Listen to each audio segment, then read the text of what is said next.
So, first impressions of the car. It's pretty comfortable. It's very fun to drive. I love the 6-speed manual transmission.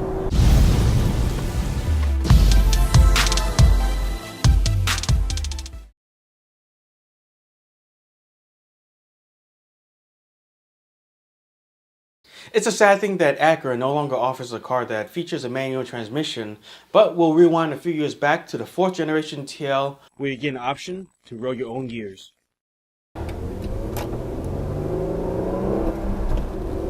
This is the 2013 Acura TL 6-speed manual. Let's take a closer look. I first purchased the car in October of 2012, and fast forward to today, October 2017, this marks the 5th year of my ownership of the car. So, without further ado, let's jump into the 5 things I like about the car, 5 things I don't like about the car, and break those down into more detail. First off, let's talk about pricing. This car, spec'd out to the 6-speed manual transmission as well as the technology package and the all-wheel drive system, comes out to around the mid $40K range. That being said, it actually competes with some of the cars that are in the $50K range, so this is a pretty good value. Yeah, it's an expensive Accord, but you also get more features. It's based off of the Honda Accord platform, but you get more. You get a better sound system, you get better seats, you get a little bit more powerful engine. Those are the few things, just to name, that you get along with the Acura TL package. Number 2, combination. Let's talk about the combination of this car and what it has to offer. We have a 6-speed manual transmission, a 4-door sedan, and an all-wheel drive system, all bundled together. That combination is a little bit rare because when you get a 6-speed manual car, a lot of times you get a car that's a rear-wheel drive car and a 2-door setup, right? So the exception is you have, the Audi A4 and the S4. You also have the BMW 335. You also have the WRX from Subaru and the STI. So there is some competition that fits that criteria. If you look at Infiniti offers the G37 in the rear-wheel drive if you want to get the 6-speed manual transmission. If you get the G37X, which is the all-wheel drive system, even the G37XS, which is the sport version of that, you still get the paddle shifters and no choice of the manual transmission.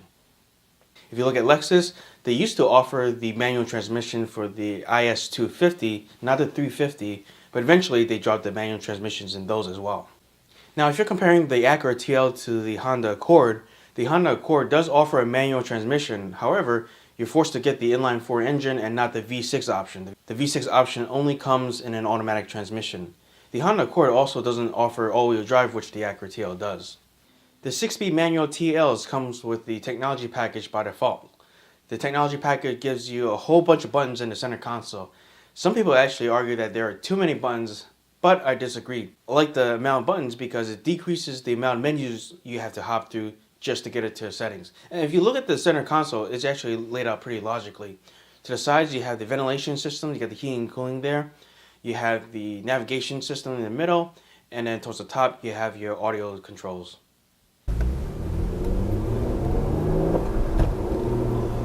The 6-speed manual option comes with the technology package, which is nice. With the technology package, you get the keyless option, so you get the push start button. You also get the 10-speaker surround sound with the 8-inch subwoofer. It's branded the ELS surround system. And you also get a GPS with a decent sized screen.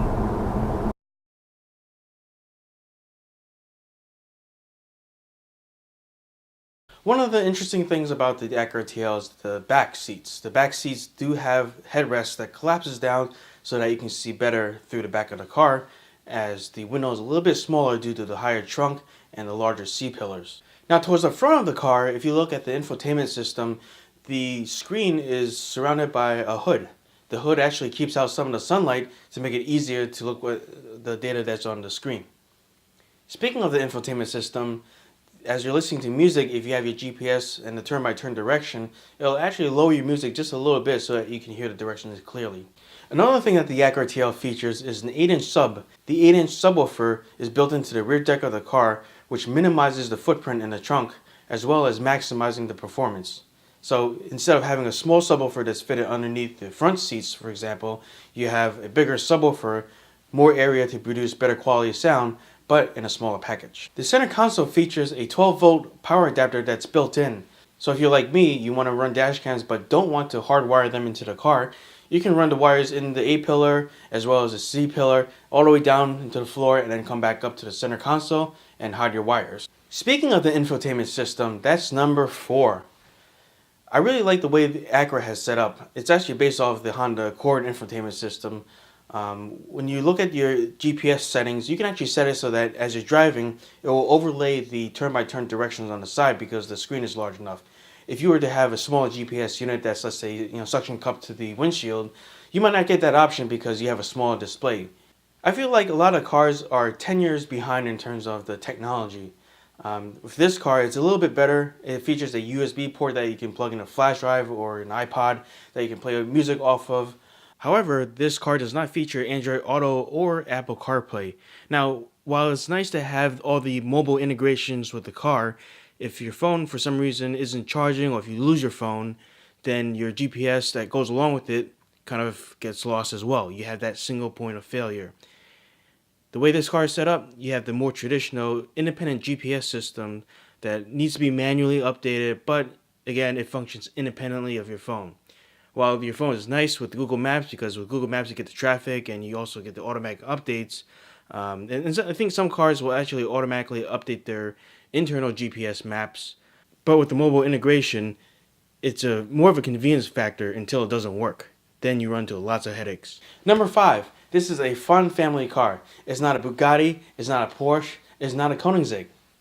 It's a fun family car. You have a V6 engine that features 305 horsepower, made it to a 6-speed manual transmission. You can sit 4 adults comfortably in it, all-wheel drive, and you can also do a respectable 0 to 60 in 5.6 seconds. It's not the fastest car in the world, but that's pretty decent for a family car. So without breaking the bank and buying different cars, this is kind of like an all-in-one, you got some compromises, but nevertheless, a fun car to take out on the weekend and drive to work. And while we're on the topic of compromises, let's talk about the law of diminishing returns. If you're not familiar with this concept, it basically means that as you keep investing in something, the benefit won't be as good as they were initially. So, if you're paying for a car, the more money you put in doesn't mean necessarily the better. To illustrate this, I plotted a graph that shows the relationship between the cost, which is on the x-axis, and the fun, value, and practicality you get out of the car, which is on the y-axis. In this first section, it shows you that the more money you put in, the more features, benefits, and so on you'll get.